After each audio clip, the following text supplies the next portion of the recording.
Bonjour. Bonjour. Pouvez-vous vous présenter pour commencer? Je m'appelle Mui, nom de famille c'est Nguyen. Je suis pharmacienne. Et pour nous situer dans l'histoire, dans cette histoire, vers le début de l'année 1975, pouvez-vous nous décrire votre contexte familial? J'étais mariée. Dans ce moment-là, j'ai un fils de 2 ans et j'étais enceinte de 9 mois. J'ai préparé déjà pour rester dans l'hôpital pour attendre l'accouchement. Et dans ce moment-là, c'est la guerre qui s'explose, la République qui est à veille de tomber, alors que mon mari qui est venu à l'hôpital pour me chercher pour sortir à tout prix pour partir. Vous habitiez où?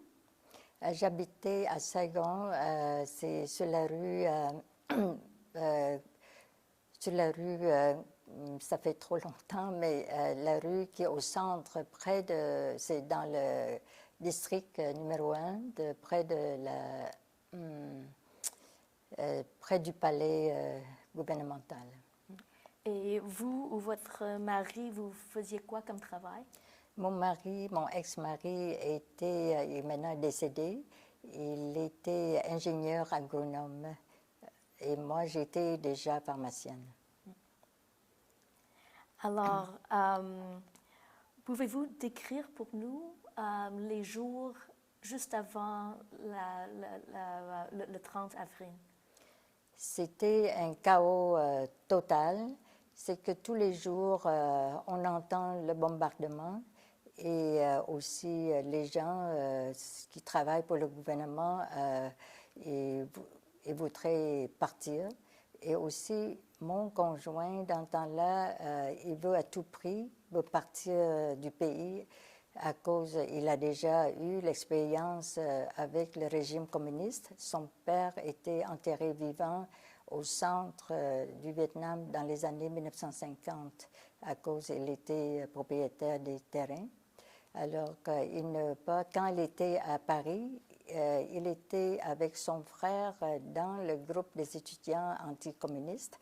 Alors dans les derniers jours de Saigon, à tout prix, il veut partir si la dernière solution, c'est on doit aller à l'ambassade française pour se réfugier là. Et puis, qu'est-ce qui s'est passé ensuite? Ensuite, moi, j'étais déjà dans l'hôpital pour attendre l'accouchement. J'ai ressorti et avec le bébé dans le ventre, je prends un risque, soit le saignement, l'hémorragie, ou soit accoucher par terre. Alors, on a allé au port Bac-Dang, alors chercher une petite barque pour nous amener un cargo qui, par hasard, est encore là à cause le moteur qui n'a pas fonctionné. Et le cargo est déjà rempli presque 4000 personnes qui étaient loin de quai. Pouvez-vous reculer un petit peu dans l'histoire? Le choix entre l'accouchage, Oui. hémorragie, vous dites, ou le couchage par terre. Pourriez-vous élaborer cela? Oh, j'étais déjà, ça veut dire qu'on attend peut-être une heure à l'autre pour accoucher ma fille, mais parce que c'est mon mari qui a déjà eu l'expérience, une mauvaise expérience avec le régime comme anticommuniste à ce moment-là. Alors qu'on a pris un risque, on a à tout prix. Ensuite de ça, il a eu un pass pour avoir l'accès à un hélicoptère américain qui, dans ce moment-là, pour sauver les gens qui travaillaient pour le gouvernement américain et ou les gens qui peuvent risquer leur vie sous le régime communiste. Alors, on a attendu hélicoptère sur le toit de l'ambassade américaine dans ce moment-là, mais malheureusement, l'hélicoptère ne pouvait pas atterrir sur le toit à cause les communistes déjà enterré la bâtisse. Et ensuite, on était vraiment, on ne sait pas quoi faire. On redescend dans la bâtisse et se cacher dans les garde-robes. À cause les communistes, ils commençaient d'inspecter toutes les chambres dans la bâtisse.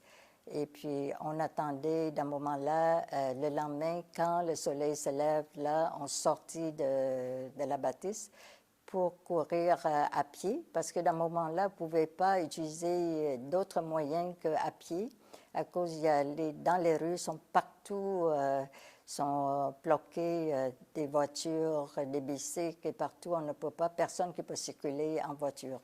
Alors, on a couru à pied, là, aller jusqu'au port de Bac Dang, de Saigon, où il y en a un trou, que les gens qui ont percé un trou pour sortir, pour voir, pour sortir par la bac, les bateaux, des choses là, comme ça. C'est déjà fermé, le port est déjà fermé. Et puis, et puis ensuite? Enfin, on a payé une petite bac pour embarquer pour une bac. Et la bac qui nous amène au cargo qui est déjà rempli, 4000 personnes, comme j'ai mentionné. Alors que les gens là, dans le cargo, au-dessus, là, 4 mètres de haut, là, ils lançaient une corde pour que moi, avec le ventre 9 mois, j'ai tenu la corde et me hissé sur le cargo pour rejoindre le monde dans le cargo. Et vous aviez un petit garçon aussi? Oui, on a eu un garçon dans ce moment-là à 2 ans, alors que le garçon était sur le dos de mon conjoint, et puis c'est aussi tiré par la corde pour monter au cargo. Et pouvez-vous décrire ce bateau? Le bateau-là, c'était un cargo qui transportait de métal.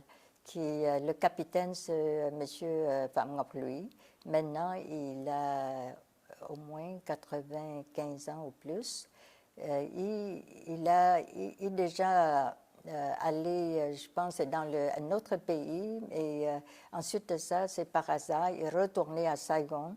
Et son cargo était vide dans ce moment-là. Et il est très, très gentil. Alors, il laissait tout le monde embarquer sur son cargo. Mais le moteur n'a pas fonctionné. C'est pour ça que ça a retardé. Et on a eu la chance de rejoindre le monde avec M. Lui. Et puis, pouvez-vous décrire la scène sur ce cargo? Sur la scène-là, c'est vraiment, je n'ai jamais vu dans ma vie, c'est que 4000 personnes, on était très, très serrés, on est sous le soleil et tout le monde qui est tellement déçu pour le moment-là, surtout quand on entend que le colonel Diem Văn Minh a annoncé dans la radio que le régime république a déjà perdu la guerre. Alors c'est pour ça qu'il y a des gens qui ont tellement peur, soit ils se suicider ou soit ils veulent retourner pour rejoindre sa famille. Et les gens vraiment un chaos parce que ça devient comme... on n'a jamais vu la situation que les gens qui vraiment s'inquiétaient leur sort. Et puis, le moteur était en panne toujours? Enfin, heureusement, il a réussi pour réparer le moteur. Il a payé les 2 petites bacs qui tiraient avec une corde. Là, il a tiré le cargo hors de rocher. Alors, c'est pour ça qu'il commençait de fonctionner. Mais ça, sur la route, aller vers les eaux internationales, là, il est déjà arrêté plusieurs fois. Et puis, enfin, il y a un moment donné, au milieu de trajet, il y en a un monsieur qui se lançait dans l'eau pour se suicider. Le capitaine et M. Pham Ngọc Lui est vraiment... il veut retourner. Excusez-moi. Pour sauver une vie. Il a essayé de trouver le monsieur. Alors, il a réussi de rattraper le corps de monsieur. Et il a pris Thierry au bord du cargo. Ce monsieur a été sauvé? Oui. Mais je pense qu'il n'était pas vivant. Pourquoi Je m'excuse. C'est une histoire, ça fait longtemps, mais l'émotion est encore là.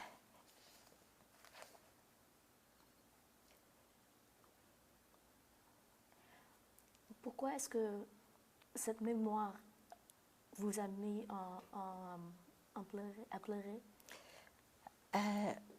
C'est très... c'est étonnant que l'histoire et les images, là, ça ne s'efface pas. C'est toujours là. Je pensais que ça fait longtemps, c'est parti, mais tout d'un coup, quand vous mentionnez, c'est une mémoire qui est très profonde.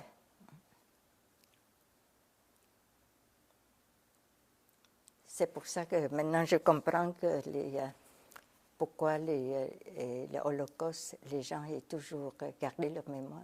On ne peut pas les blâmer que pourquoi ils gardaient toujours souvenir. C'est vrai que souvenir qui revient.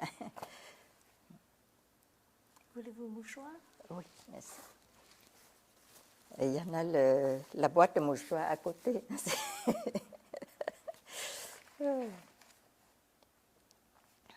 Voulez-vous continuer? Oui, oui.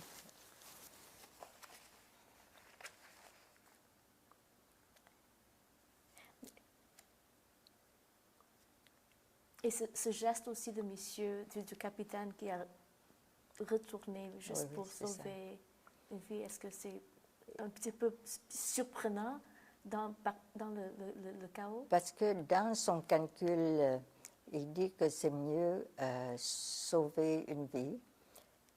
Ça peut sauver 4000 vies. C'est pour ça que je pense que sa philosophie, c'est compter sur la bonté de Dieu. Et puis, votre destination était le Singapour, vous dites? La destination, en principe, c'est vers la direction de Singapour. Mais enfin, sur les eaux internationales, les gens commençaient de lancer les signes SOS parce que dans le cargo, il y en a des gens militaires. Alors, il y a eu comme une sorte de bombe fumée. Alors, mais là, c'est que, enfin, ce n'est pas le bon geste pour faire ça. Parce que les gens communistes qui commençaient de nous détecter, en plus de ça, les flics américaines aussi, ils ne peuvent pas voir c'est qui sont les gens, ça se peut les communistes ou ça se peut les non-communistes. Alors ça donnait vraiment une confusion.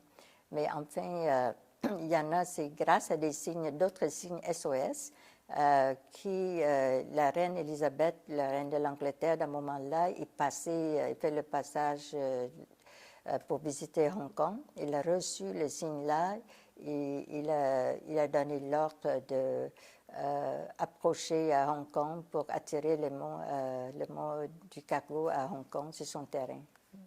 Alors, pouvez-vous reculer un petit peu dans l'histoire? Oui. Est-ce que vous êtes maintenant sur le bateau Tung Sun? C'est toujours? ça. On était sur le bateau Tung Sun, mais le Tung Sun, il y a eu le problème d'eau. C'est déjà brisé.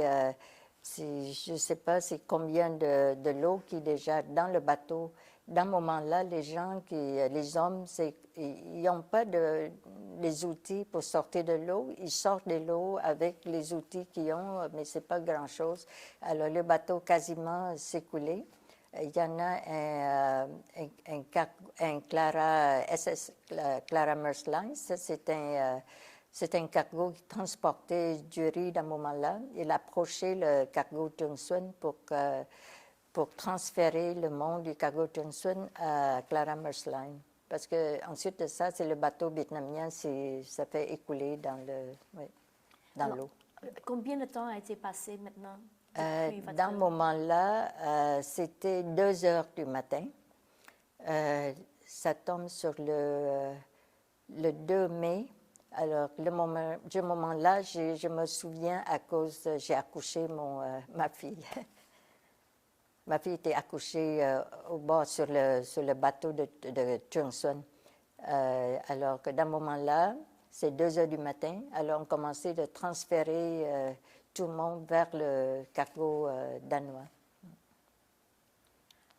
Alors, vous êtes parti le 30 avril Oui. vers On a passé au moins la nuit le 30, non, la nuit, ça veut dire le 30, c'est à midi le 30, ça veut dire on passait la nuit le 1er, alors la nuit de 2 mai. alors, 2 jours après. 2 soirs, oui. 2 soirs après arriver sur le bateau, vous êtes... C'est ça, transféré dans le Clara Merslide vers 3-4 heures du matin le 2 mai. Et vous êtes accouché. Oui. Et accoucher, c'est le 2 heures dans le bateau dans le cargo de vietnamien, Johnson. Pouvez-vous décrire cette expérience de... Oh, parce que quand on montait sur le pont, c'est sûr que ce n'est pas comme un bateau de voyage pour le loisir, là, pour le plaisir. C'était un cargo dont il n'y en a pas de chambre, rien. C'est juste le capitaine, il y a une chambre. Mais en haut, c'est sur le pont là, c'était plein de monde. C'est comme les sardines. C'est comme le capitaine danois qui dit que vraiment, c'est comme les sardines. Plein de monde qui tassait. Et puis, alors que les gens me poussaient sur le monde qui se pousse là. Alors, c'est ça que, là, c'est que j'ai eu l'émotion. Alors, c'est ça que accoucher par terre, là, de ce moment-là. Alors qu'il y a les gens qui appelaient les médecins qui aussi sont des réfugiés comme nous. Alors, ils sont venus, mais il n'y a pas d'outils. Heureusement, il y a une femme qui n'est pas loin de où j'étais. Il a prêté les ciseaux et aussi les gens allaient chercher l'eau de la mer pour désinfecter. Alors, les gens qui se tassaient plus pour me donner une place pour allonger. Et vos sentiments à ce moment-là, c'est que dans ce temps-là, j'avais 25 ans. Alors, vraiment, on n'a pas vraiment, c'est que vraiment dans le moment, je ne sais pas c'est comment décrire, mais je me sens rien. Je me sens dans la tête, on était comme vide. Vous n'avez pas peur? Non, c'est comme c'est dans le moment extrême. Je pense humaine, il a cherché quelque chose qui n'a pas de peur et puis qui veut dépasser tous les obstacles. Alors on laisse là et puis on accepte tout. C'est comme aussi que vous vous concentrez au moment à votre fille. Dans ce moment-là, je vous avoue que je me sens rien. C'est juste, on sait que l'événement qui est là, et on est tel quel, on est comme dépourvu. On ne peut rien faire, on laisse faire, c'est ça. Puis c'était une fille? Oui, c'est une fille. Alors, il y a ses yeux, c'est plein de poussière. Alors, il y en a une femme, aussi une dame qui dans son sac. Il y a un petit tube onguent pour les yeux. C'est déjà expiré. La date est expirée. Alors, il passait pour mettre sur les yeux du bébé. Et aussi, il m'a donné aussi un petit morceau de réglisse pour mâcher et pour avoir un peu de salive pour le bébé parce que j'en ai pas eu de lait. Et on n'a pas une goutte d'eau non plus dans le cargo. Alors, parce que tout le monde on n'a pas d'eau. Alors que tout le monde, plus qu'on a soif, on boit l'eau de la mer, c'est plus salé, l'eau salée, c'est plus soif. Alors, le seul moyen, c'est on a mâché le réglisse et j'ai un peu de salive pour mettre le salive dans la bouche de bébé. à la place du lait. Et puis, qu'est-ce qui s'est passé ensuite?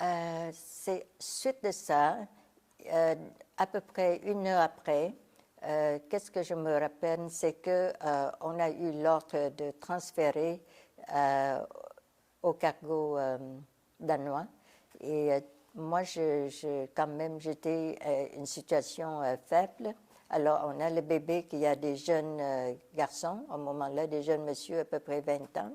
Il a aidé pour tenir le bébé parce que mon conjoint s'est s'en occupé, mon fils de 2 ans. Alors, il ne savait pas comment tenir le bébé. Il a mis les doigts sur les épaules pour tenir bien parce que beaucoup de monde qui se poussait. Il a peur de tomber le bébé. Alors, c'est ça que le bébé, enfin, il y a eu sur l'épaule son os, là, ça fait comme un U. Et heureusement, quand il grandit, c'est normal. C'est l'os qui revient normal après. Mais on était sains et saufs. On a transféré dans le cargo danois. Et le capitaine de danois, il a donné l'ordre d'utiliser qu'est-ce qui reste dans le cargo, c'est du riz. Alors, il a fait un gros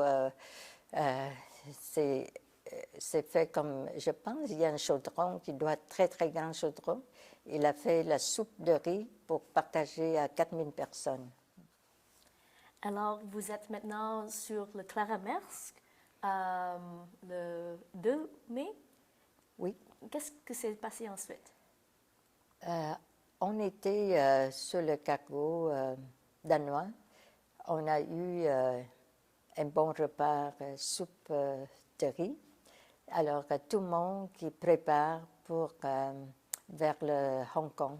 Alors, on a débarqué à Hong Kong avec l'acceptation de la reine d'Angleterre. Alors, dans ce moment-là, j'étais dans une situation comme bien accouchée. Alors que le brancard, il y a un brancard, une équipe d'infirmières qui est venue. Alors qu'il m'a reçu. J'ai un brancard avec mon nouveau-né et aussi mon fils de 2 ans. Les 3, on était sur le brancard, transportés à bord d'un hélicoptère. Hélicoptère-là qui nous amène, hélicoptère militaire, hein, qui nous amène qui atterrit sur le toit d'un hôpital militaire d'Angleterre. Alors, tandis que les autres réfugiés étaient transportés par les camions qui sont tous fermés à cause, on est comme réfugiés de la politique de guerre, alors on ne peut pas, les gens-là ne sont pas officiellement comme montrés dans les rues. Alors c'est ça que les procédures. Alors j'étais du toit de l'hôpital, on descend directement dans les chambres pour les malades. Alors, de là, je restais dans l'hôpital avec ma fille et mon fils pour 10 jours. Est-ce qu'on peut reculer un petit peu? Tantôt, vous avez parlé de l'intervention spéciale de la reine qui était visiteur en ce temps-là à Hong Kong. Pouvez-vous expliquer comment ça se fait? On n'a pas rencontré la reine à ce moment-là, mais on a eu la faveur qui nous donnait une faveur de débarquer à Hong Kong. Alors, on était s'installer, les gens sont s'installés dans le camp Dutchwell Rich Camp, qui, dans ce moment-là, les camps-là, ça existait. Je pense que c'est pour les militaires d'Angleterre qui étaient là. Alors que pour les soldats anglophones. Oui. Alors, il a fallu que la reine fasse l'intervention avant que vous avez la permission d'embarquer. Absolument. Pouvez-vous expliquer? C'est qu'on n'a pas de nation, on n'a pas d'identité. On est comme... il n'y a pas de nation, il n'y a pas d'identité. C'est sûr qu'on ne peut pas débarquer sur n'importe quel terrain. Alors, ça prend une permission et on est isolé dans les camps aussi. On ne peut pas sortir, les gens ne peuvent pas sortir. Jusqu'à ce que tout le monde soit rempli les papiers, identification, les choses-là. Et les gens dans les camps doivent attendre les représentants d'immigration de tous les pays, surtout dans ce moment-là. Et c'est déjà arrivé rapidement. C'est les Français, les représentants canadiens, de l'Australie et aussi Venezuela, je pense c'est New Zealand. Oui. Mais américaine, on n'en a pas vu encore. Alors, au moment que vous étiez sur le bateau Clara Mersk, en approchant le Hong Kong, oui. vous ne saviez pas si vous avez la permission d'enterrer. Non, c'est que c'est par chance. Par chance, le capitaine aussi, il est déjà, c'est le plus proche, c'est le bord de Hong Kong. Alors, c'est pour ça qu'il est arrivé à Hong Kong avec le permis de la reine d'Angleterre. Est-ce qu'il y avait des négociations antérieures? Je ne crois pas, parce que dans ce moment-là, c'est le 30 avril, c'était déjà, c'est comme peut-être un événement que la reine, qui est déjà au courant de la politique dans ce moment-là. Peut-être c'est pour ça qu'il a ouvert le cœur pour que... Vous étiez les premiers réfugiés du Vietnam? Presque, parce que le 28, 29, les gens sont officiellement reçus dans les pays par les papiers officiels, par le parrainage, par le parenté, tandis que nous, c'est des bateaux. Les bateaux, quand il y a beaucoup de bateaux qui quittaient le Vietnam vers le 28, 29 aussi, mais sont... peut-être dans les moments-là, le 30 avril, c'est comme la dernière minute qu'on a quitté. C'est déjà l'événement déjà connu. Alors, c'est pour ça que des réfugiés politiques, dans ce moment-là, c'est déjà... Tout le monde était courant. Et puis, ce camp qui a reçu les gens, est-ce que c'était un camp créé par overnight? Est-ce qu'on était prête à recevoir votre bateau? C'est que c'est immédiatement, et on n'a pas eu le délai, on n'a pas eu délai d'attente du tout. C'est le 3 mai, là on a déjà débarqué, oui. On a débarqué le cargo et puis pour rentrer sur le territoire de Hong Kong. Mais vous étiez à l'hôpital? J'étais dans l'hôpital à Hong Kong. Puis, qu'est-ce qui s'est passé ensuite? Ça veut dire, ensuite, quand c'est bien, c'est quand même, j'étais très chanceuse à avoir le bon traitement dans l'hôpital. Et après 10 jours, je rejoins tout le monde pour vivre dans le camp. Et il y a des officiers d'immigration du Canada ont approché notre camp et dit que vous avez un bébé nouveau-né. Il faut qu'à tout prix, vous devrez partir. Alors qu'il me sollicitait de partir, de quitter le camp le plus vite possible. Alors que moi, dans ce moment-là, je ne peux pas imaginer Canada, quand au Vietnam, dans les écoles, on dit qu'on a étudié dans l'histoire que le Canada est un pays de la glace, du froid. Alors c'est difficile pour partir d'un pays qui est très froid, tandis que le Vietnam, c'est à l'extrémité, là, c'est très chaud. Alors que c'est moins 40 et l'autre, c'est 40 degrés. Alors que c'est pour ça qu'on s'est caché. On s'est caché dans les tentes. On dit non, on ne va pas se montrer. Alors, mais les officiers allaient chercher sur place et disent, vous devrez partir. Alors, on dit, à la fin, on dit que, au fond, mon conjoint était entraîné à Paris. Mais il parlait français. Il dit qu'on va choisir le Québec parce que Québec parlait français et dans l'espoir qu'il peut trouver un emploi à Québec parce qu'il a déjà travaillé en France. Mais la France, dans ce moment-là, l'économie est déjà pas très bien. Alors enfin, on dit, OK, on va aller au Canada. Mais comment est-ce que c'est arrivé que c'était le Canada qui a fait cette offre à vous et non pas d'autres pays? Les Américains n'étaient pas là. Les autres pays, mon conjoint, au fond, il dit que le meilleur choix dans ce moment-là, c'est le Canada parce que c'est un pays pacifique et puis on n'entend jamais la guerre au Canada. Et aussi, c'est un pays qui est généreux, alors que, aussi par les Français. Alors, il dit que c'est le meilleur choix dans ce moment-là. Alors, on a choisi Canada et les officiers est vraiment exceptionnel. Alors, il à tout cœur, il nous dit il faut qu'on parte. Et nous recevoir, c'est comme la première classe. Et puis, ils ont insisté aussi. Oui, oui, insister. Et si vous avez un bébé, vous ne pouvez pas risquer de vivre ici.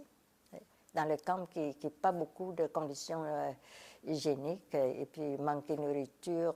Pas vraiment manquer de nourriture, mais on mangeait tous les jours, c'est du riz avec le steak haché, c'est tous les jours la même recette. Et puis, il fallait qu'on cherchait de l'eau, on cherchait de la nourriture. Mais ces moments-là, c'était aussi le moment heureux de la vie. Là. On n'a pas de soucis. Mais peut-être les gens qui vivent 4 ans, 20 ans là, c'est sûr qu'il n'y a pas de futur. J'ai passé juste une semaine dans le camp.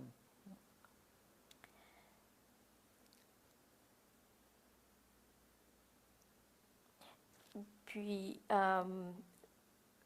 vous êtes arrivé au Canada. C'était où que votre destination première? Oui.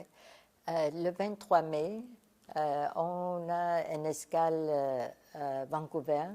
Et puis, on changeait l'avion pour arriver à Montréal pour faire des papiers d'immigration. Et puis, de là, on a rencontré l'officier d'immigration canadien, du Québec, qui nous amène à Ville de Québec. Et puis, on restait, il a logé tout le monde dans le motel Hélène dans ce moment-là. Alors, on restait dans le motel Hélène à Québec pendant au moins un mois pour faire des papiers en attendant les logements. Oui. Comment est-ce que c'est arrivé que c'était le Québec qui serait votre destination finale? Mon conjoint a choisi le Québec parce que Québec parlait français. Okay. Et puis, lui, il a eu l'entraînement en France, à Paris. Alors, c'est qu'il pense qu'il peut trouver un emploi plus facilement à Québec. Mais pourquoi la ville de Québec et non pas Montréal? La ville de Québec, parce que l'Université Laval, dans ce moment-là, il a déjà visité l'Université Laval, alors il a choisi la ville de Québec. Oui. Pouvez-vous décrire vos impressions, vos premières impressions de la ville? C'est que ma première impression que je me rappelle toujours, c'est qu'en octobre, j'ai vu les flocons de neige qui tombaient du ciel. C'est comme un paradis. On n'a jamais vu ça. C'est comme dans les cartes souhaits de Noël. On a vu des flocons, mais ne croyez pas que c'est vrai à mes yeux. Alors que c'est vraiment, c'est très, très beau. Toute la beauté.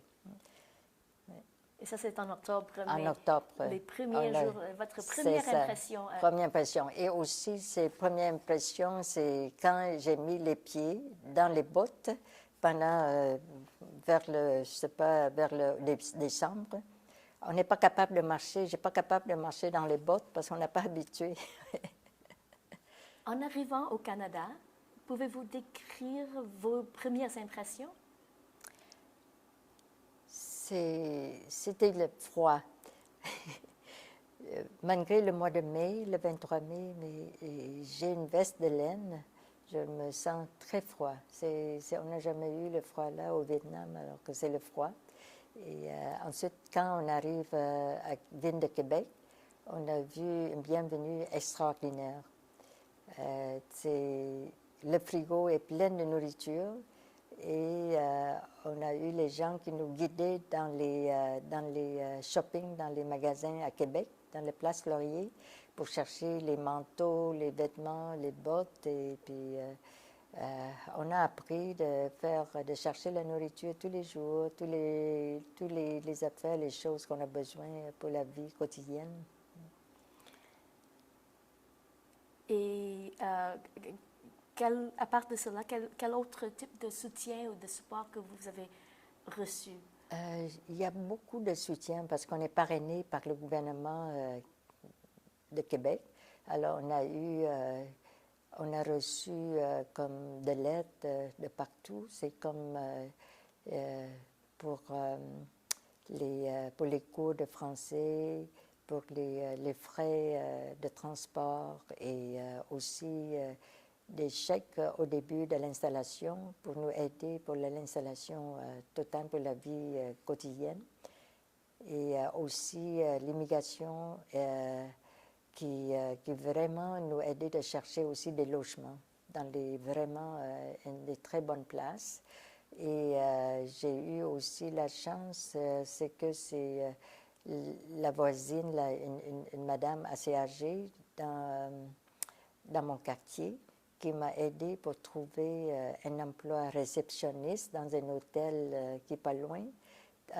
C'était dans le soir. Le jour, j'ai fait mon stage interniste dans une pharmacie de l'hôpital L'Hôtel-Dieu. C'est grâce à Monsieur Ambassade de Danemark, le consul de Danemark plutôt, parce que ma fille était née dans le cargo aussi, malgré le cargo Johnson, mais il n'a pas de nation, alors son passeport était Danemark, Clara Mersline. Alors c'est pour ça que l'ambassade, c'est plutôt aujourd'hui le consul, qui est venu nous visiter à l'appartement et il nous aidait. Il était administrateur de l'Hôtel-Dieu Québec. Alors, il m'a fait rentrer là pour faire le stage avec un salaire. Normalement, les stagiaires, on ne peut pas toucher le salaire, mais j'ai eu le salaire grâce de l'aide de l'ambassade de Hong Kong, de Danois. Oui. Alors, combien de temps a été passé maintenant quand vous commencez le stage? J'ai immédiatement reçu par l'hôpital là. Là, c'est comme stagiaire pendant. J'ai fait le stage pendant 6 mois et j'ai passé mon examen. Alors que j'ai reçu mon diplôme après ça, c'est juste 2 ans après, quasiment. Et l'immigration, en attendant le diplôme, l'immigration m'a aidé pour trouver un emploi à Saint-Georges-de-Beauce. Alors j'étais à Saint-Georges-de-Beauce aussi presque 1 an. Alors que les gens de Saint-Georges-de-Beauce, vraiment, c'est très, très gentil, extrêmement gentil. Il m'a donné les steaks de cerf quand il fait la chasse et les poissons de moucheté quand il fait la pêche. Et même, il y en a un magasin, la propriétaire décédée, la famille m'a donné 2000 paires de souliers dames à tous les pointures que je souhaite, que je suis capable de porter les souliers-là. C'est que c'est vraiment la population là, on dit c'est formidable. On est à quelle date maintenant quand vous commencez votre stage? J'ai fait le stage en 1900, c'est-à-dire que de mois de mai, j'ai commencé le stage vers le mois d'octobre de 1975. J'ai fini vers 76. J'étais à Saint-Georges-de-Beauce, 76 jusqu'à 77, je retourne à Montréal. Alors, vous êtes arrivé ici et 5 mois après, vous avez déjà commencé votre stage. Oui, c'est très rapide, c'était rapide. Et puis, pendant 1 an, vous avez commencé votre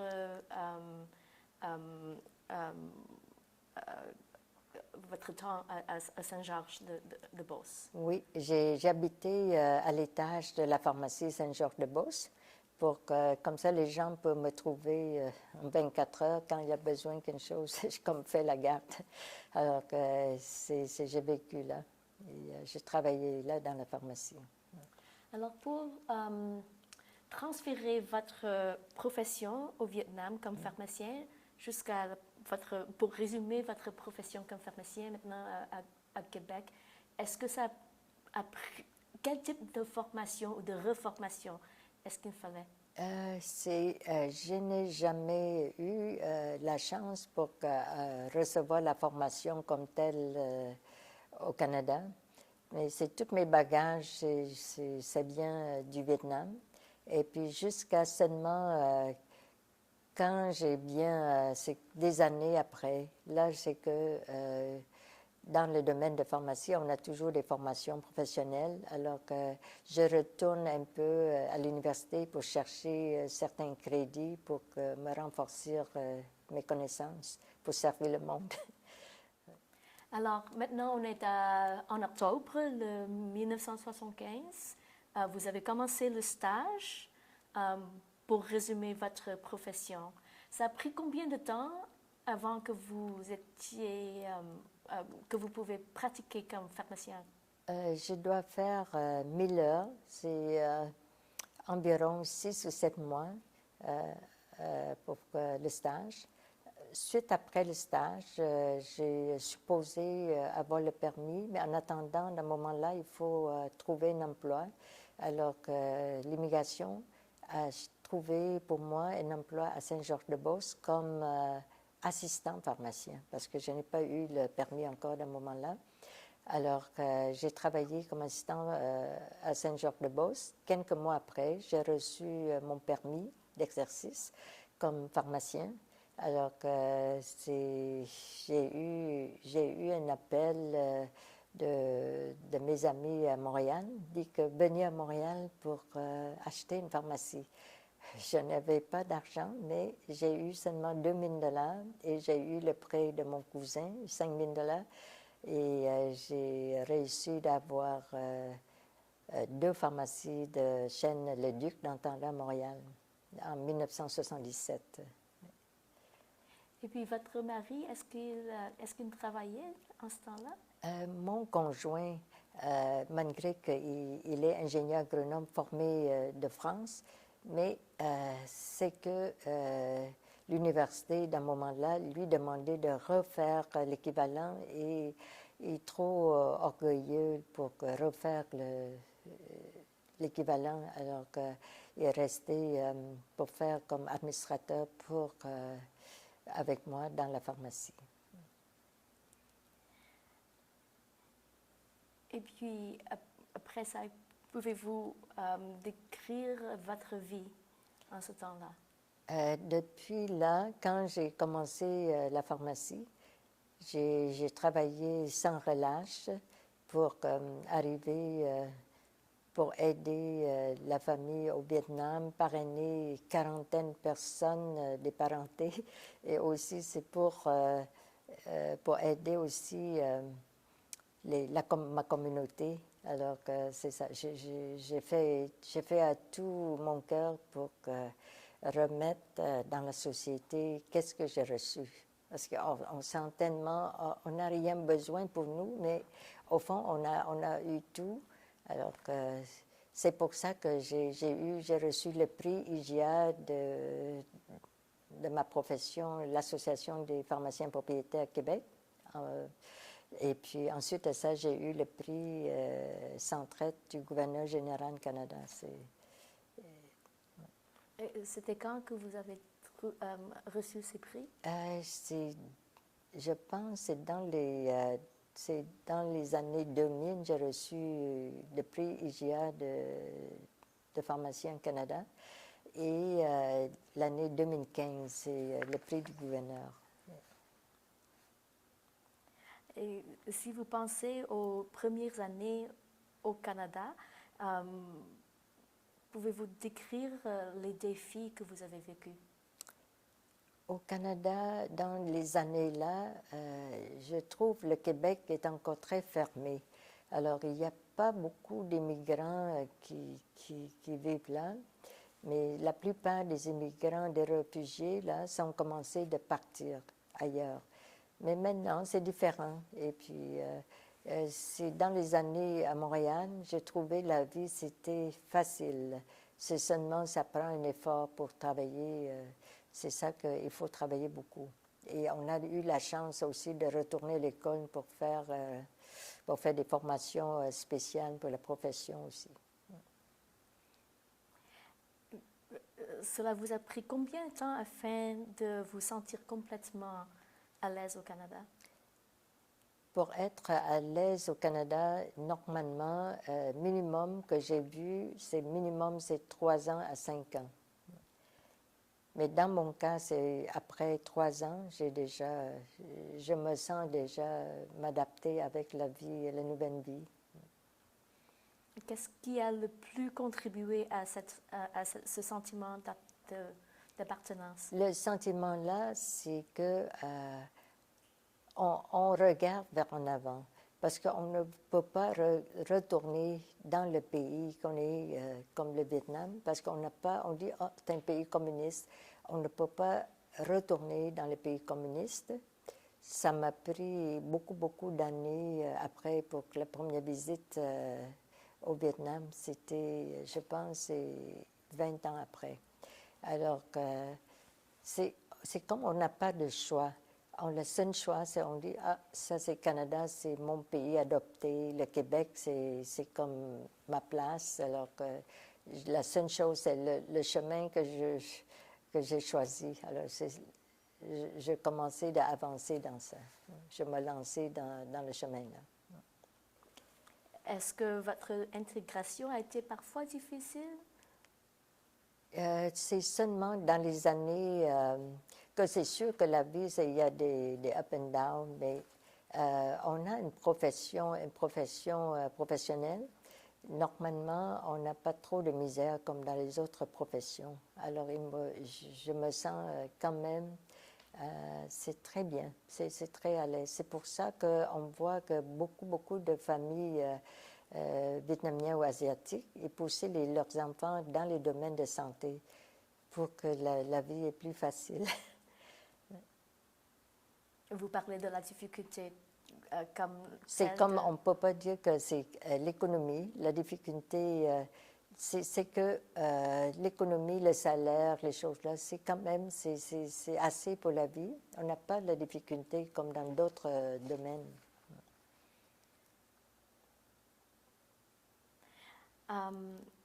Alors, 40 ans plus tard, pouvez-vous partager vos sentiments au sujet de la vie que vous et votre famille avez créée au Canada? Oh, je n'ai pas regretté le choix qu'on a bien choisi le Canada comme notre pays. Et je suis contente que j'ai repris ma profession comme pharmacien ici. Je suis déjà pharmacien au Vietnam et je suis pharmacien au Canada, au Québec. Alors, je suis très contente. Et mes enfants aussi, il y a eu de bonnes études ici et très réussies. Si vous voulez, je peux lire ils ne sont pas ici, mais je peux lire leur message parce qu'il y a un qui a vécu en Californie, la fille qui est née à bord du bateau, et aussi le fils c'est à Singapour. Vous me permettez de lire leur message? S'il vous plaît. Oui.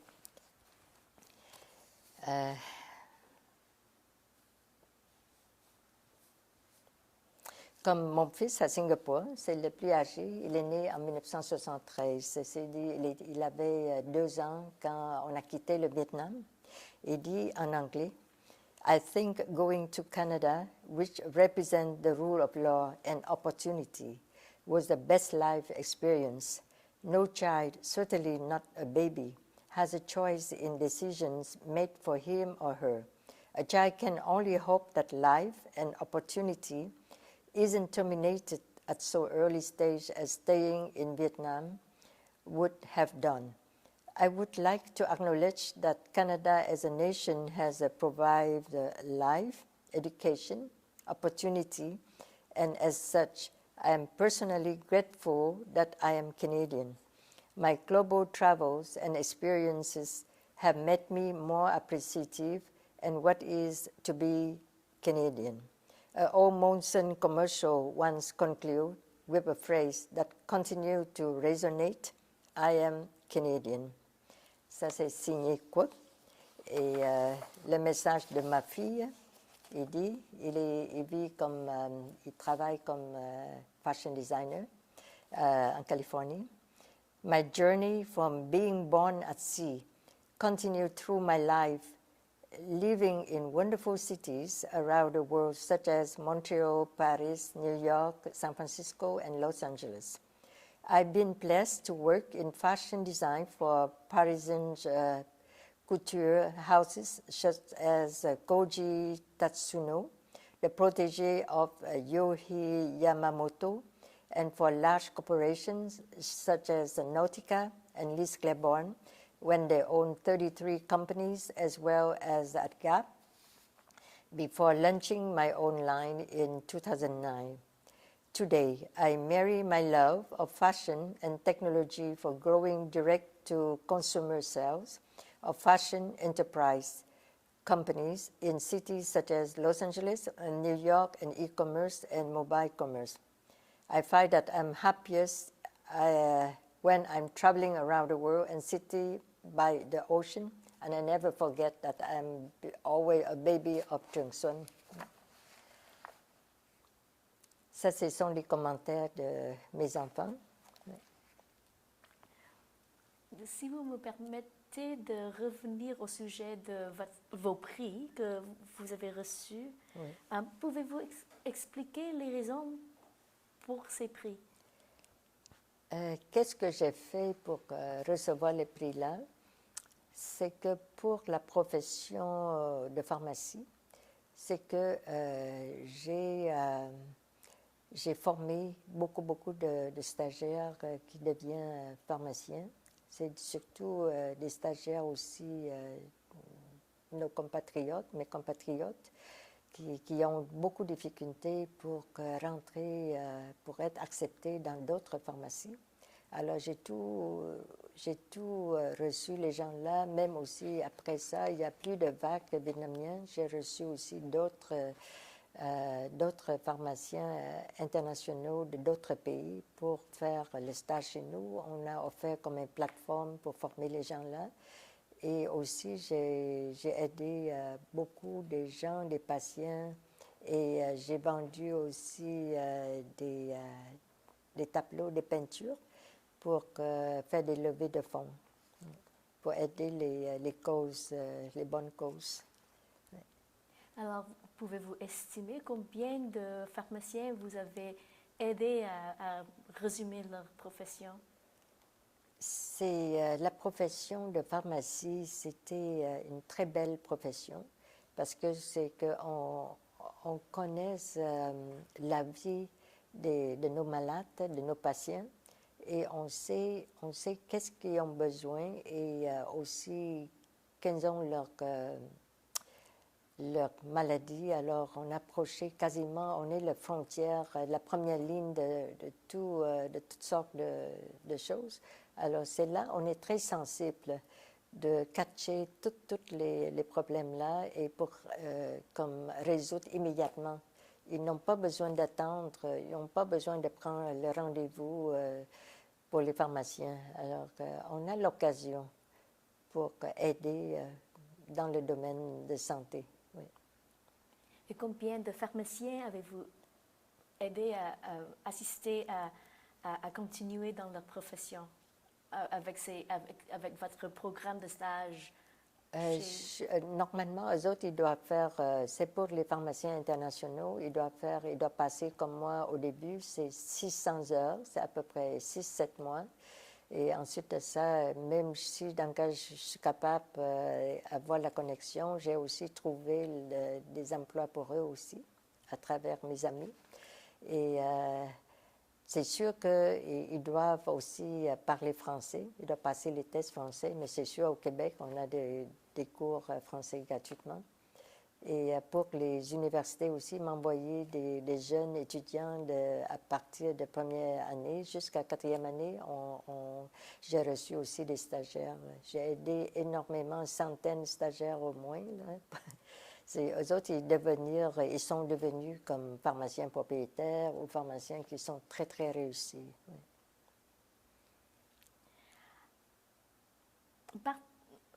Oui. 40 ans plus tard, est-ce que vous partagez vos sentiments au sujet de la vie que vous et votre famille avez créée?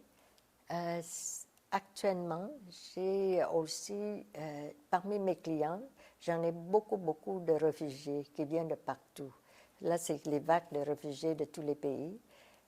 J'ai toujours donné le conseil à eux qu'il faut bien, ça veut dire que essayer d'adapter, s'adapter plus dans la nouvelle société et aussi essayer d'avoir une bonne éducation, surtout pour les jeunes enfants.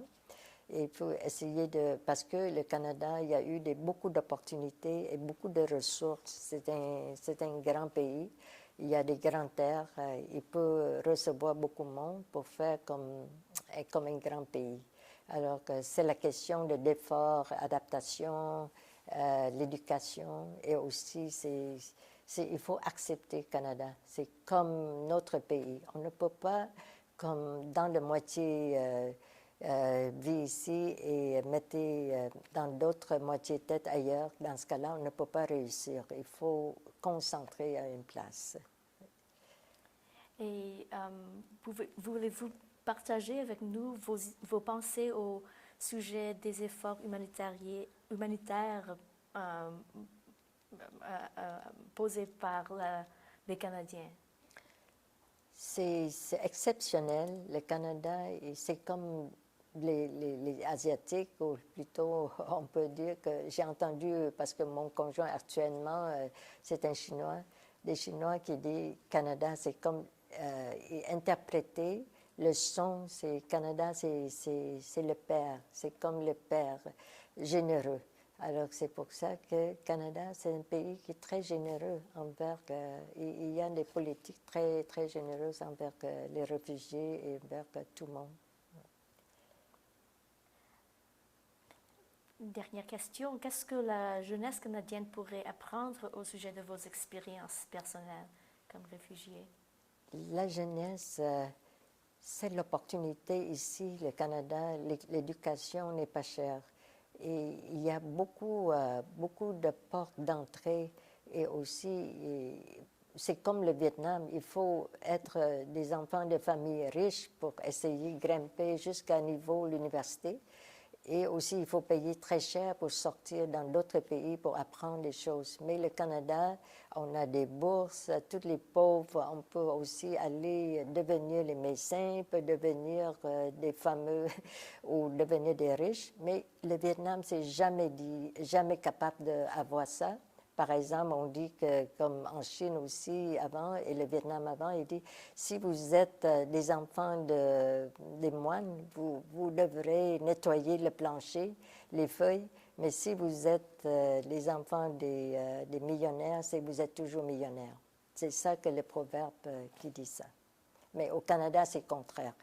Si j'ai déjà vu mes clients, il y a un couple qui n'est même pas capable de parler un mot français ni anglais, et ils sont très malades, il y a des conditions très pauvres, c'est comme de santé, pauvres de l'argent, mais ils ont 5 enfants, sont tous réussis, il y a une qui est infirmière, les 4 sont tous des médecins, et ils sont très à l'aise maintenant, actuellement. On ne peut pas voir les exemples ça au Vietnam, par exemple. On n'a jamais vu ça.